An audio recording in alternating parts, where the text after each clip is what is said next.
Assalamualaikum warahmatullahi wabarakatuh. Bismillah wassalatu wassalam ala rasulillah wa ba'du. Mari kita mulai kajian kitab prinsip hidupku pada malam hari ini. Insyaallah kita akan membahas bab ke-10, yaitu jadilah manusia nol kezaliman. Jadilah manusia nol kezaliman. Baik. Kita mulai dari hadis Anas bin Malik. Beliau menceritakan di zaman Nabi Shallallahu Alaihi Wasallam pernah kejadian atau terjadi kenaikan harga barang. Maka sahabat Nabi pun Shallallahu Alaihi Wasallam mendatangi beliau, kemudian menyampaikan masalahnya kepada beliau.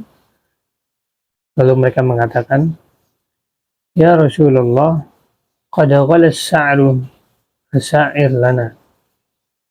Kata mereka, "Wahai Rasulullah, harga-harga barang banyak yang naik, maka tetapkan keputusan yang mengatur harga barang, biar Rasulullah SAW bisa nurunkan harga tersebut, bisa naikkan, intinya cocok sama ekonomi sahabat."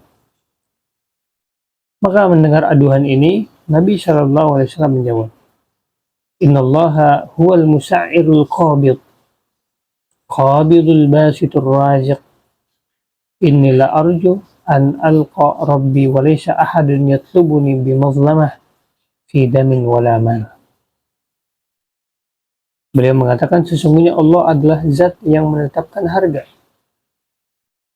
Jadi tidak usah khawatir perihal ekonomi, kalian bisa beli atau tidak, Allah sudah atur.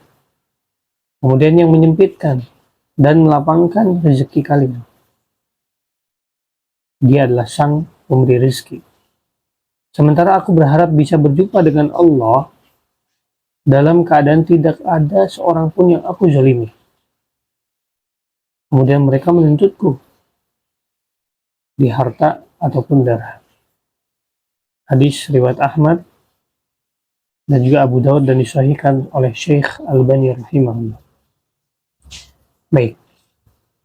Di sini Nabi Shallallahu Alaihi Wasallam mengajarkan untuk para sahabat agar senantiasa mentauhidkan Allah. Di sini ada pelajaran mentauhidkan Allah. Di antara sifat Allah adalah Al-Basit, yang maha meluaskan rezeki atau melapangkan rezeki. Al-Qabid, menyempitkan rezeki.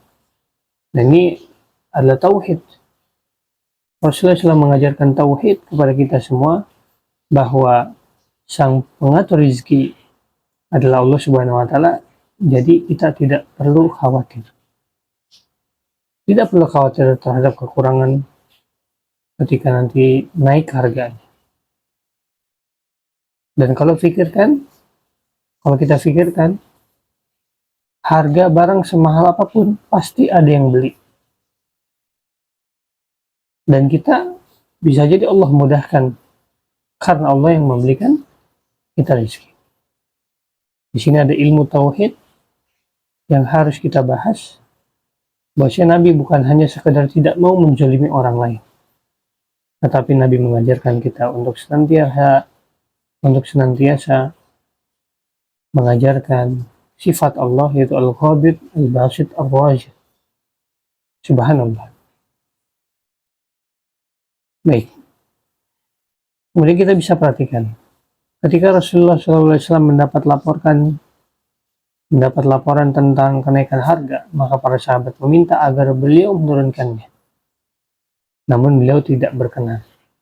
Kenapa? Ya barangkali kalau harga itu naik, kemudian diturunkan harganya, maka ada pedagang yang dirugikan. Karena apa? Karena barang yang harusnya dijual mahal, kemudian menjadi turun. Mereka para pedagang merasa terzalimi.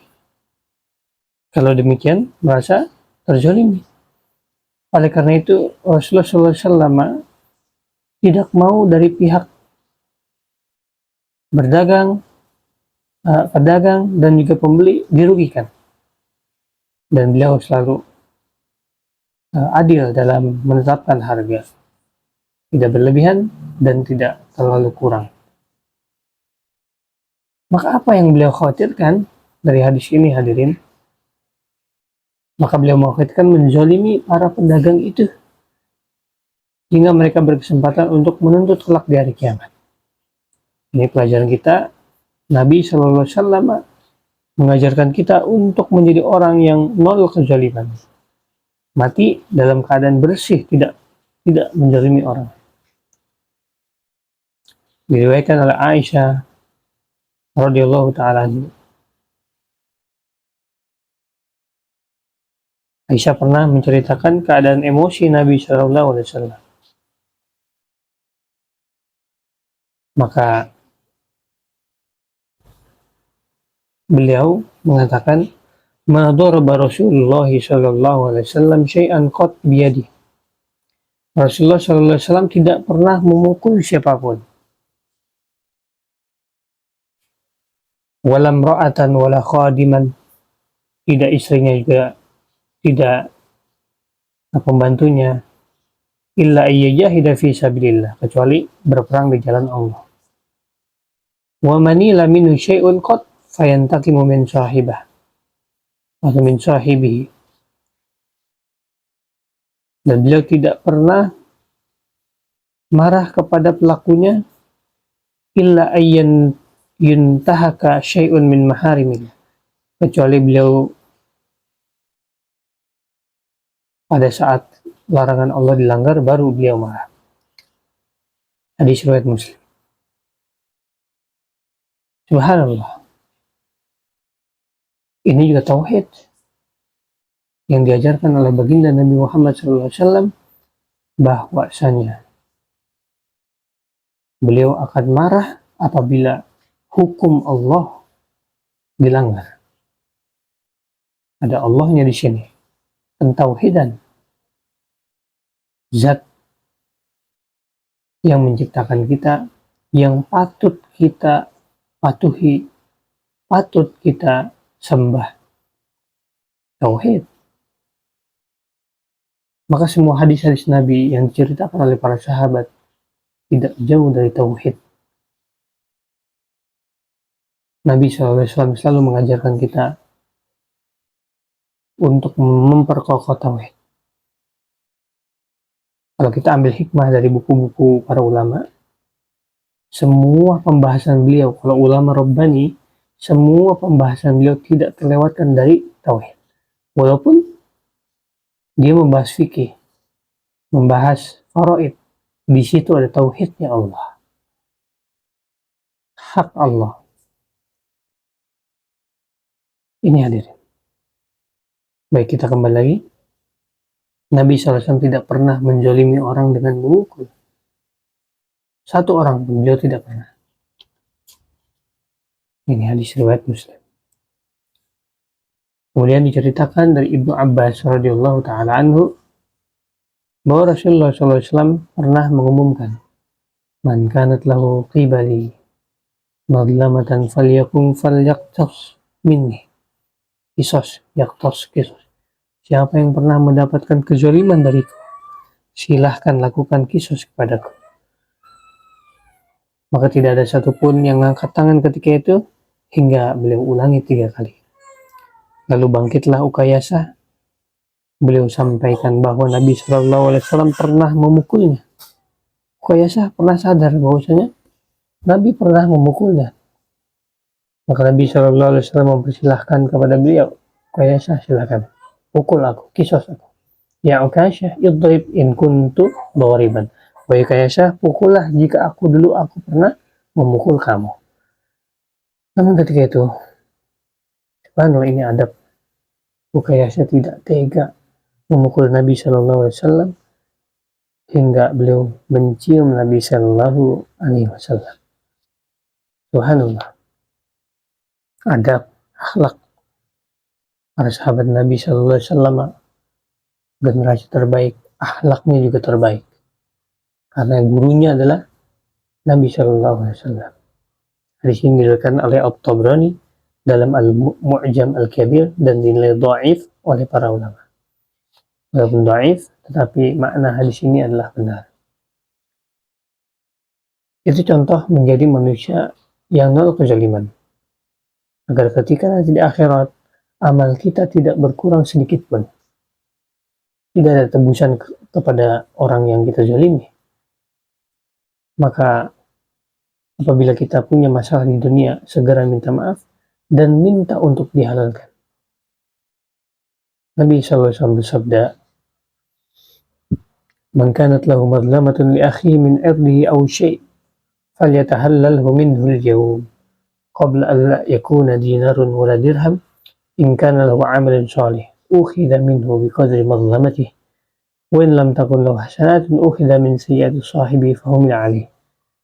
Siapa yang pernah berbuat zalim kepada saudaranya, baik terkait kehormatannya maupun yang lainnya, kehormatan maupun yang lainnya, maka hendaknya dia meminta untuk dihalalkan hari ini, sebelum datang hari di mana dinar dan dirham tidak berlaku. Jika dia memiliki amal soleh, maka pahalanya akan diambil sesuai tingkatan kezalimannya. Jika dia tidak memiliki amal saleh, maka dosa orang yang dizolimi akan diambil lalu ditimpahkan kepadanya. Ini hadis riwayat Bukhari, hadis yang masyhur tentang larangan menzolimi. Kuatul Islam. Berapa banyak kita menzolimi orang semenjak kita balik sampai saat ini? Ada yang udah tua, ada yang masih muda juga. Tetapi sudah berapa kali kita menzalimi orang lain? Mungkin kita pernah memukul, kita pernah menghina orang lain, menggunjing orang lain. Itu semuanya kita sadari. Ada tidak hal yang jadi masalah nanti di akhirat? Coba kita perhatikan diri kita. Sebagian orang beranggapan, ya, kalau dalam keluarga ya, sebagian orang itu beranggapan suami itu boleh menzalimi istrinya, atau istri boleh menzalimi suami. Ini anggapan yang salah dan jelas yang tidak benar. Kezaliman tetap terhitung kezaliman, meskipun terjadi antara suami dan istri. Apalagi mereka bertengkar, kemudian pukul-pukulan, itu ada kisosnya itu di akhirat nanti. Na'udzubillah. Dan ada hisabnya. Maka sebelum datang hari kematian, hendaknya kaum muslimin agar meminta maaf kepada orang-orang yang dizalimi. Wa nas'alullah al-afiyah. Baik. Banyak pelajaran yang bisa kita ambil, bahwasanya seorang muslim harus memiliki prinsip agar jangan sampai menjadi manusia yang miskin ketika nanti di hari kiamat. Ketika Allah sudah menghisap diri kita, namun pahala kita hilang semuanya. Na'udzubillah. Nasallallahu alaihi. Baik, mungkin ini saja pembahasan pada malam hari ini. Semoga Allah memberikan kita ilmu yang bermanfaat dan bisa diamalkan di kemudian hari. Kurang lebihnya mohon maaf apabila ada kebaikan dari Allah, apabila ada keburukan dari kami. Aku qouli hada, subhanakallahumma wa bihamdika asyhadu an la ilaha illa anta astaghfiruka wa atubu ilaik. Wassalamualaikum warahmatullahi wabarakatuh.